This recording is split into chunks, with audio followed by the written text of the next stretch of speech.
O presidente Jair Bolsonaro respondeu a um internauta que o questionou sobre o anúncio feito pelo ministro da Saúde, general Eduardo Pazuello, de que o governo comprará 46 milhões de doses da vacina Butantan Sinovac ao preço de 2,6 bilhões de reais. O internauta disse ao presidente: "Presidente, a China é uma ditadura, não compre essa vacina, por favor. Eu só tenho 17 anos e quero ter um futuro, mas sem interferência da ditadura chinesa." Bolsonaro respondeu: "Não será comprada." O anúncio foi feito pelo ministro Pazuello em reunião com os 27 governadores dos estados e Distrito Federal, enquanto o presidente desmentia, em diversas ocasiões, o governador João Dória, de São Paulo, que pretende tornar a vacina obrigatória. A vacina chinesa, que o governador pretende impor, ainda está em fase de testes. Boa tarde. Antes de entrar no assunto, eu queria falar sobre uma notícia que está circulando. Não é fake news, ela é verdadeira, levando-se em conta o autor, mas na prática ela é falsa. Tem uma lei de 1975 que diz que cabe ao Ministério da Saúde o Programa Nacional de Imunizações, ali incluído as possíveis vacinas obrigatórias. A vacina contra o Covid, como cabe ao Ministério da Saúde definir essa questão, e já foi definida, ela não será obrigatória. Então quem está propagando isso aí, com toda certeza, é uma pessoa que pode estar pensando em tudo, menos na saúde ou na vida do próximo. Dizer mais ainda, nas palavras do ministro da Saúde, que tive com ele há pouco tempo, ele é bem claro que qualquer vacina aqui no Brasil, Ricardo Barros, tem que ter a comprovação científica e, mais ainda, ela tem que ser aprovada pela Anvisa. Isso não é toque de caixa, nem de uma hora para outra. E nós sabemos, né, que muita gente contraiu e nem sabe que contraiu, já está imunizado. Vai obrigar essa pessoa a tomar essa vacina, que inclusive, por parte dessa fonte, custa mais de $10. Por outro lado, do nosso lado, custa menos de 4. Não quero acusar ninguém de nada aqui, mas essa pessoa está se arvorando e levando o terror perante a opinião pública, onde hoje em dia, pelo menos metade da população diz que não quer tomar essa vacina. Esse é um direito das pessoas. Ninguém pode, em hipótese alguma, obrigá-las a tomar essa vacina. Então o governo federal, repito e termino, não obrigará ninguém a tomar essa vacina. Quanto ao meu prezado Marcos Pontes, um homem que eu admiro desde os tempos em que ele foi para o espaço, ou até antes, onde um garoto, filho de família simples, logrou êxito num concurso da Academia da Força Aérea, depois o ITA também, e depois teve a coragem, que pouca gente tem, ir a quantos metros de altitude, Marcos? Quantos quilômetros de altitude? 400 quilômetros de altura. Alguns aqui, como eu, né, saltamos a 200 metros. O risco é quase o mesmo, mas com toda certeza, a 400 quilômetros realmente tem que ter muita coragem para tal, até porque a temperatura lá é menos quantos graus Celsius? Na área escura, tá.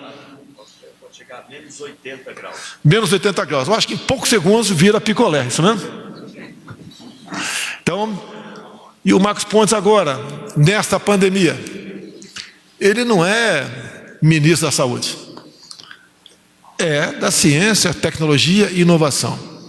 E ele chegou para mim com uma planilha, né, mostrando que um certo medicamento, depois de exaustivas análises com o seu pessoal, o qual os cumprimento nesse momento aqui, apontou a possibilidade, deixa eu ler aqui porque eu não vou conseguir, da nitazoxanida atingir o seu objetivo. Eu lembro a primeira vez, nós fomos no hospital das Forças Armadas. E, num primeiro momento, Todo mundo desconfiava do Marcos Pontes. Qual é desse cara? Ele não é médico. O que ele pode nos apresentar de concreto tocante a isso? Isso teria que vir por parte do Ministério da Saúde.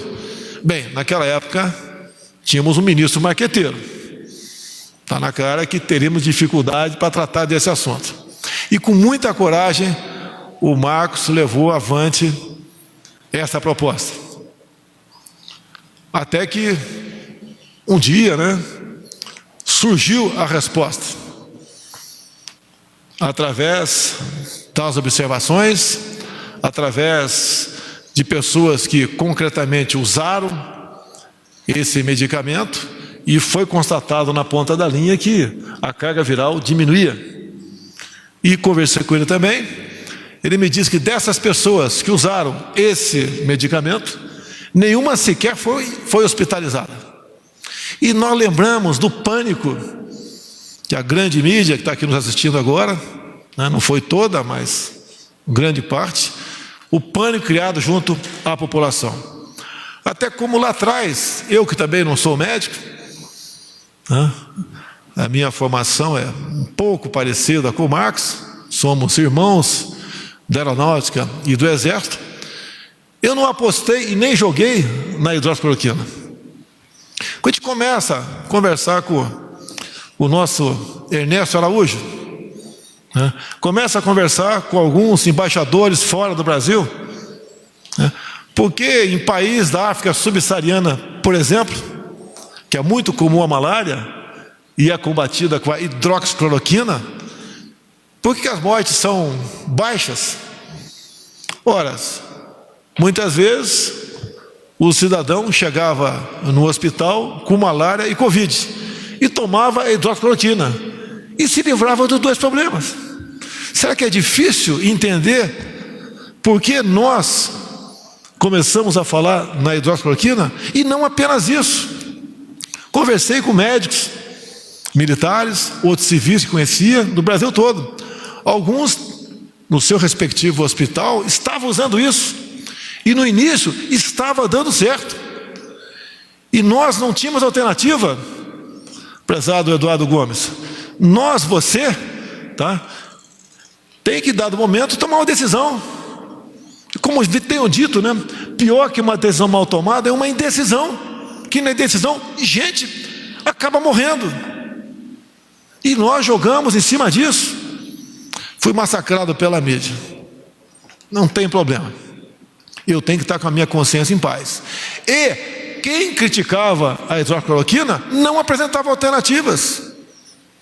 Eu falei para o Mandetta certa vez, por que no seu protocolo só pode ser usado a hidroxicloroquina quando o paciente está em situação grave? Deixa o médico decidir. E cada médico pode decidir de maneira diferente do outro.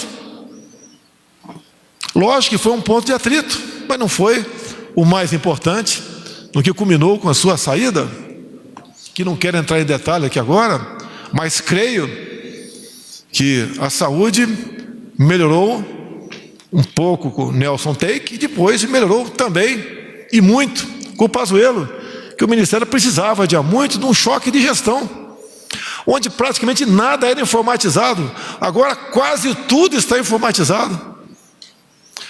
Um ministério que atende a todos, independente da coloração político-partidária, dos 27 governadores do Brasil, ou de quase 6 mil secretários de saúde no Brasil.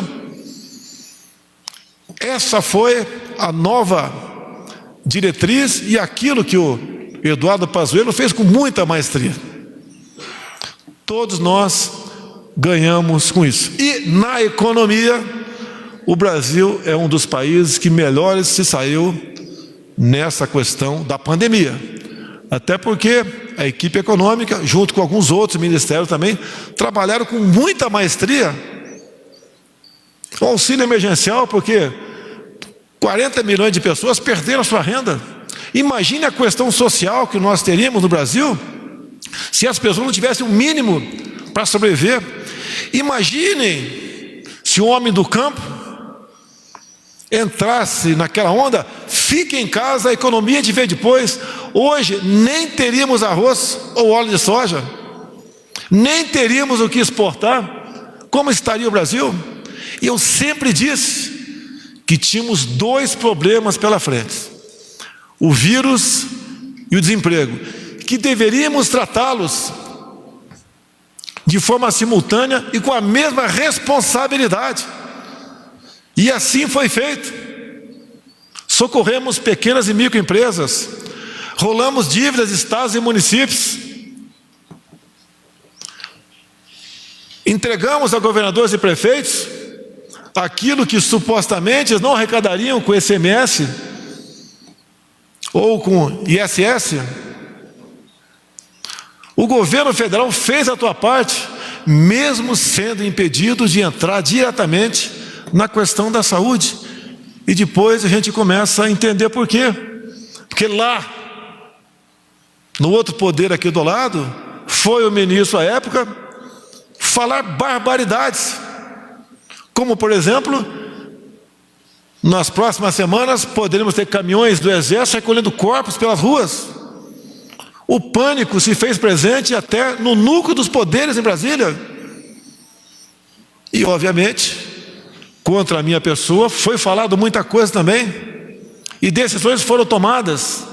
Creio eu, se eu tivesse como ajudar na condução dessa questão, os danos, as mortes seriam muito menores em números. Eu falava que o fique em casa não era para aquela pessoa não contrair o vírus, é para que ela um dia, ao contrair, fosse alongado esse tempo, de modo que não houvesse filas em hospitais, amontoamento de pessoas. E outra coisa grave, com aquela história, fique em casa, quando tiver falta de ar, você procura um médico.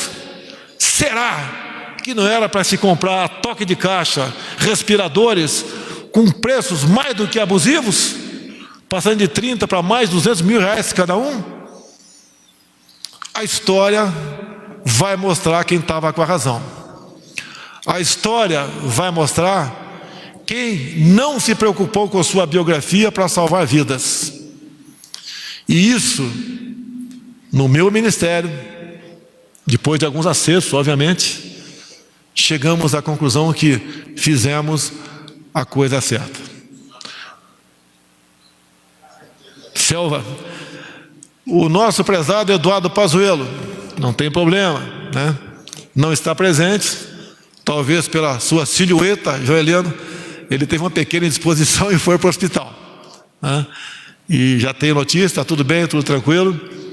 Espero falar com ele daqui a pouco, né? Com toda certeza, ele gostaria muito de estar presente nesse evento aqui, que afinal de contas tem muito a ver com o ministério dele do que o do Marcos Pontes. Mas todos nós trabalhamos de forma unida, ombreados, buscando soluções para os problemas do Brasil. E este, quando se fala em vida, com toda certeza, não é um dos, não, é o mais importante. E nós trabalhamos dessa forma.